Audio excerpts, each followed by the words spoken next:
नमस्कार, आपके साथ मैं हूं अनुज शर्मा।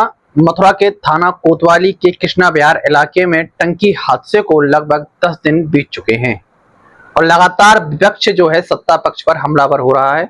विपक्ष लगातार यह वार कर रहा है कि यहाँ की जो सांसद हैं, जो तीसरी बार जीती हैं, हेमा मालिनी, जिन्होंने तीसरी बार जनता ने भरोसा उन पर जताया, लेकिन दुख के समय वह घटनास्थल पर अभी तक मौजूद दिखाई नहीं दी। इसको लेकर एनएसयूआई ने भी विरोध प्रदर्शन होली गेट पर किया था और हेमा मालिनी का पुतला फूंकने का भी प्रयास किया था। इस पर क्या कहना है भाजपा नेता अजय शर्मा का कि आखिर क्यों हेमा मालिनी अब तक अनुपस्थित मथुरा में दिखाई दे रही हैं इतनी बड़ी घटना के बाद भी। अजय जी, मथुरा के कृष्ण विहार कॉलोनी में एक दुखदायक घटना हुई, 3 लोगों की मौत हुई, 11 लोग घायल हुए, एक बड़ा हादसा। क्या सांसद होने के नाते उन्हें घटनास्थल पर 1 दिन 2 दिन बाद नहीं होना चाहिए था, और आखिर क्यों अभी तक 10 दिन बीत जाने के बाद भी वह मथुरा नहीं दिखाई दी? अनुज जी, सबसे पहले तो अभी न्यूज के सभी दर्शकों को राधे राधे। और इस बात पे आने से पहले मैं अपनी एक बात कह दूं कि जिस तरीके से आप लोग न्यूज को कवर कर रहे हैं हर क्षेत्र में, और ये टंकी वाला हादसा हुआ, और अभी आपने एक की थी कि वो जो कैफे संचालित हैं बीएससी इंजीनियरिंग कॉलेज रोड पे, उस बारे में जो की थी वो बड़ी वायरल हुई न्यूज। और जिस तरीके से आप, स्पेशली मैं आपका नाम लूंगा अनुज, आप और एक आपकी सहयोगी आरती हैं, वो बहुत अच्छा कवर कर रही हैं, आपकी पूरी टीम बहुत अच्छा काम कर रही है। और अब हेमा मालिनी जी वाली बात, जो हमारी सांसद हैं, देखिए हादसे के तुरंत बाद उन्होंने संवेदनाएं व्यक्त की थी समाचार चैनल पे। उन्होंने योगी जी से बात करने की बात कही थी, उन्होंने बात भी की है।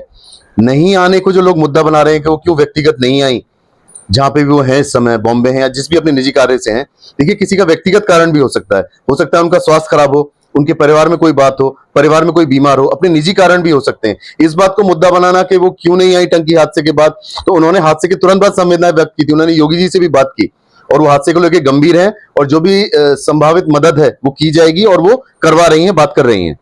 अजय जी, मैं बात करूं तो 3 साल में जो टंकी थी वो धराशायी हो गई।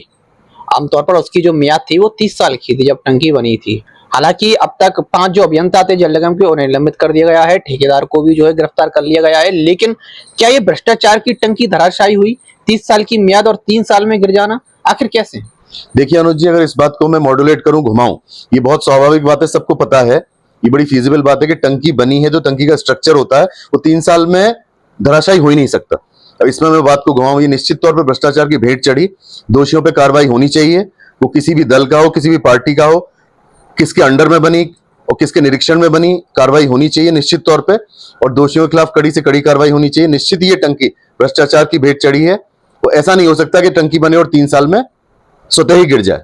जी, इसका संज्ञान लेते हुए जिलाधिकारी ने अभी निर्देशित भी किया है अधीनस्थों को, मथुरा क्षेत्र में जितनी भी टंकियां हैं जो जर्जर हालातों में हैं, उनका सर्वे किया जाए, और अगर उनकी हालत खस्ता पाई जाती है तो उनके ध्वस्तीकरण का भी जो है कार्य किया जाए। इसको लेकर क्या कहेंगे? तो डीएम साहब ने जो आदेश दिया था कि जितनी भी टंकियां हैं पुरानी, उनका सबका सर्वे किया जाए, निरीक्षण किया जाए, तो शायद मथुरा में ऐसी 31 टंकी शायद मिली हैं जिनका सर्वे में निकला है, तो उनका निरीक्षण। 31 पुल, मैं आपकी जानकारी ले, 31 पुल निकले हैं मथुरा में, जो मुख्यमंत्री ने आदेश दिया था। सॉरी, वो मुख्यमंत्री जी का आदेश है कि जो भी ओवरब्रिज पुल हैं और जो 50 साल से ऊपर हो गया है जिनकी आयु, तो उनमें अगर मरम्मत की आवश्यकता है तो मरम्मत की जाए, और अगर धराशायी करना है तो उनको नया बनाया जाए। तो ये मुख्यमंत्री जी का आदेश है। इस पर भी शायद 31 पुल चिन्हित हुए हैं मथुरा में 31 हुए हैं मथुरा में, हाँ।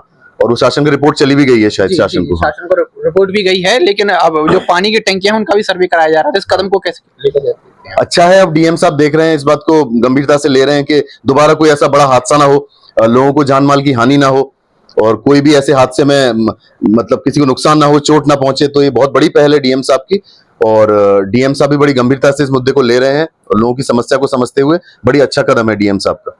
समाजवादी पार्टी लगातार हमलावर है, वो कह रही है कि जो भाजपा है उस भ्रष्टाचार की टंकी धराशायी उन्होंने उनके राज में बनी, उनके सत्ता में बनी, लेकिन वो जब पीड़ितों से मिलने गए तो कुछ वहां पर स्थिति भी ठीक नहीं रही, अभद्रता का ही मामला सामने आया, लगातार इसका निंदा भी की जा रही है। इसको लेकर आप क्या कहना चाहेंगे? और अनुज जी, मैं इस चीज में समाजवादी पार्टी के कार्यकर्ता थे, पदाधिकारी थे, मुझे इसकी जानकारी नहीं है।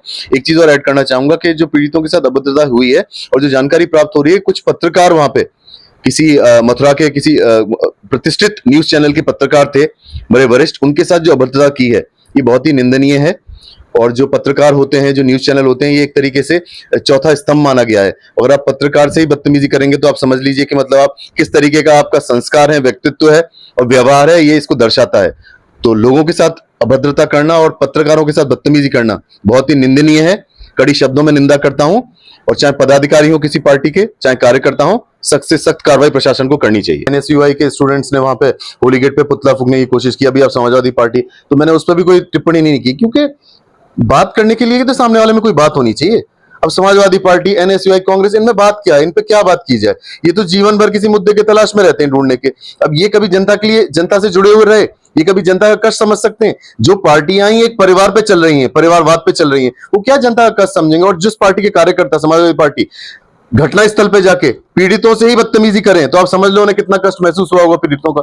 इसलिए मैं ऐसी समाजवादी पार्टी में इनके बारे में बात भी नहीं करता हूं। जो सिर्फ अपना सेल्फ इंटरेस्ट की पार्टी है, उनके क्या बात करना उनके बारे में? अब जनता का कष्ट किसको कितना महसूस हुआ है वो लोगों को पता है, सबको पता है कि लोगों को कितना महसूस हुआ है, कहां से कैसी कार्रवाई हो रही है। इनका तो काम ही है, पुतला फूंक लेंगे, यहाँ धरना दे देंगे, वहां प्रदर्शन कर देंगे, अभद्रता कर लेंगे, पीड़ितों से बदतमीजी कराए। बताओ इससे नीच, इससे निंदनीय क्या बात हो सकती है? पीड़ितों से बदतमीजी, ऐसी पार्टी के बारे में क्या बात करना? मैं कुछ नहीं कहना चाहता हूँ। चलिए, बहुत बहुत धन्यवाद अजय जी आपका। तो ये थे हमारे साथ भाजपा नेता अजय शर्मा। हेमा मालिनी के नानी को लेकर इन्होंने अपने जो तथ्य थे वो बताए कि हो सकता है उनका कोई निजी कारण हो, स्वास्थ्य ठीक ना हो। हालांकि उन्होंने मुख्यमंत्री से इस संबंध में बात की, जिलाधिकारी से भी लगातार वे संपर्क में रही और जिलाधिकारी ने भी कदम उठाते हुए मथुरा में जितनी भी पानी की टंकियां हैं, अगर उनकी हालत जर्जर है या फिर खस्ता हालत में है, तो उनके सर्वे की जो है निर्देश किए हैं कि उनका सर्वे किया जाए और अगर उनकी हालत खराब पाई जाती है तो उनका ध्वस्तीकरण किया जाए, क्योंकि आगे कोई ऐसा हादसा ना घटे जो अप्रिय हो। अपनी सहयोगी आरती शर्मा के साथ मैं अनुज Bhardwaj. GL Bajaj Institute of Technology and Management, Greater Noida, where academic excellence meets innovation. GL Bajaj has become the first private engineering college in Uttar Pradesh to get NAC A+ in first cycle. Our campus is equipped with state-of-the-art infrastructure, top-notch facilities, modern classrooms, cutting-edge labs, and comfortable living spaces, ensuring a facilitative environment. From timeless classics to the latest research journals, engross yourself in the treasure of knowledge in the world-class library. We bring the world to our students by frequently visiting personalities and celebrities.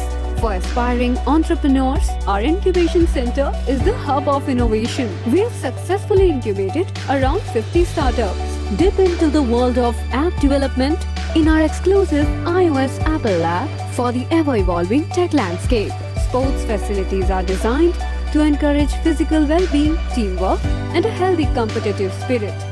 GL Bajaj opens doors to global opportunities with international collaborations. Students express their talents and passions at cultural and technical fests. Undertake your educational journey at GL Bajaj, where every day is an opportunity to learn and grow.